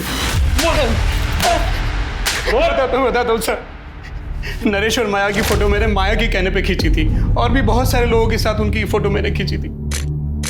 जिसके साथ जैसी भी तस्वीरें खींची है ना, सब पुलिस स्टेशन में जमा कर। एक बात बता, ये काम माया खुद करती थी या किसी के कहने पर? खुद ही करती थी साहब, खुद ही कॉल करती थी, खुद ही सारी डीलिंग करती थी। और पेमेंट? पेमेंट कैश में होती थी, वो खुद ही करती थी। और कभी कभार महेश नाम का आदमी आता था, वो पेमेंट करने के बाद माया से मेरी बात करा देता था। माया के कॉल रिकॉर्ड में इस महेश को ढूंढो।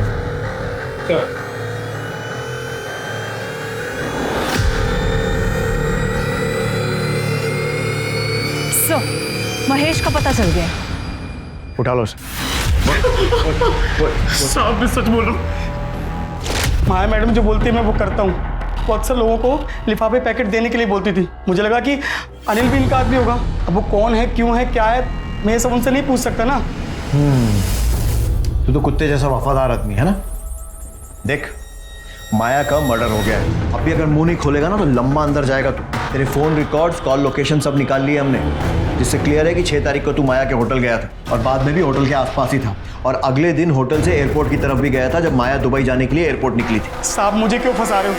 मैं तो जो साहब बोलते थे वो करता था। तो मैं भी तो वही पूछ रहा हूँ ना, क्या किया तूने? 6 मार्च की शाम को माया मैडम को होटल पर ड्रॉप किया था। तो जब माया को ड्रॉप किया था वो अकेली थी? हाँ सर। उसके साथ कोई सामान वगैरह था? नहीं साहब, खाली हाथ में पर्स था बस। फिर मैंने शाम को साहब को होटल ड्रॉप किया और गाड़ी वहीं छोड़ के अपने एक दोस्त के पास रहने चला गया।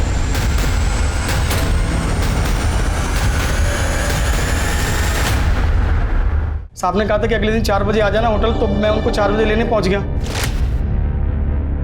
सर मैडम नहीं आ रही? अरे हाँ महेश, तुझे बताना भूल गया था, वो तो 2 बजे की फ्लाइट से दुबई चली गई। चल देख क्या रहा ना। Yes sir. अच्छा ये बता, इन दिनों में तूने कुछ ऐसा देखा या सुना जो तुझे अजीब लगा?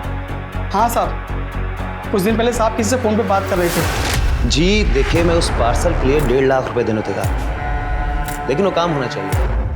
हाँ जी, काम की मुझे गारंटी चाहिए। पर साहब इतने पैसे उन्होंने मुझे देके कहीं भेजा नहीं। पार्सल क्या था? वो नहीं पता साहब। कब की बात है? सब 10 मार्च की, जब मैं गाड़ी की चाबी लेने गया था। 10 मार्च के आसपास के विजय माशरी के सारे कॉल रिकॉर्ड्स और मोबाइल लोकेशन निकालो। सर पता चला है कि विजय उन दिनों एक नवीन नाम के हिस्ट्री शीटर के रेगुलर टच में था। सर इसके कहने पे क्या साहब? और तू दूध पीता बच्चा है ना जो इसकी बातों में आ गया? और तू मैंने कुछ नहीं किया साहब। जब कुछ नहीं करने के विजय माहेश्वरी ने तुझे 1.5 लाख रुपए दे दिए? हाँ बोल। साहब वो एक काम के नहीं 3 काम के पैसे थे साहब। विजय ने फोन करके मिलने बुलाया, मैं इसके साथ वहां पहुंचा।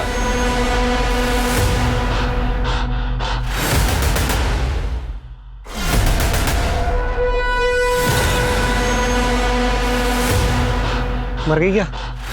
एक की दवा देकर बेहोश किया, मारने का काम तेरा।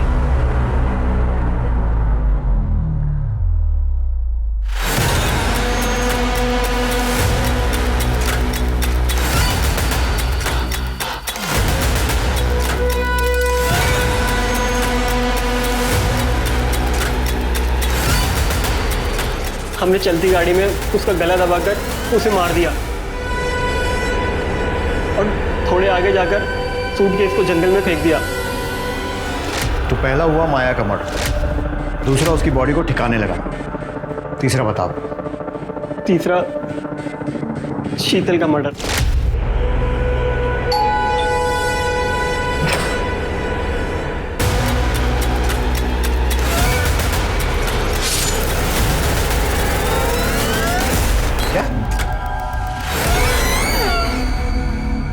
तो कैसी लगी मेरी प्लानिंग?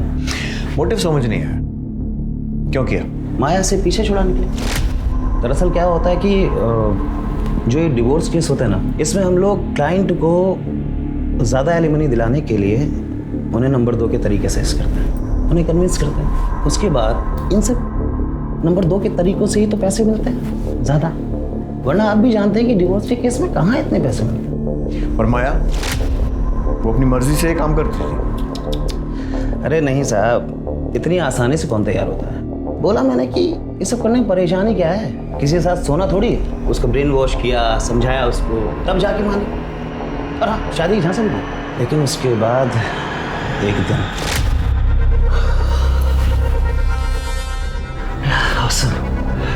सिसिली तुम कमाल हो। एक बार और हो जाए। एक बार क्यों, 10 बार करेंगे। रियली?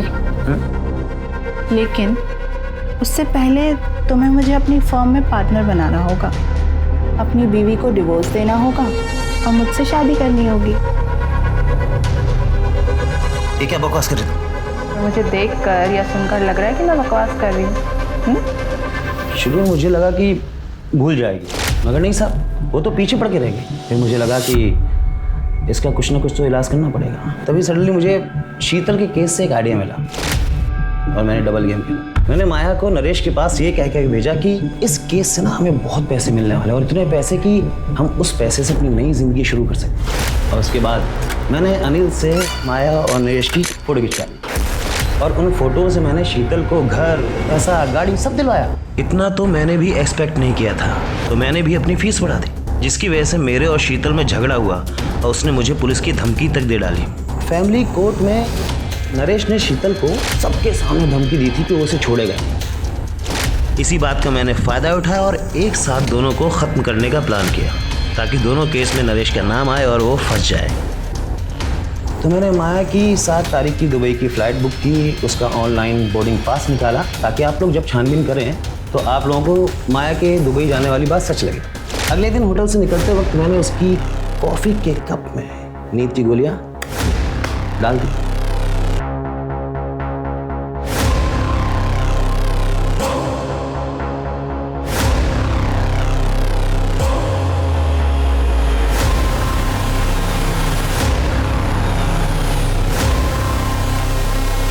मैंने माया का फ़ोन अपने पास ही रख लिया था।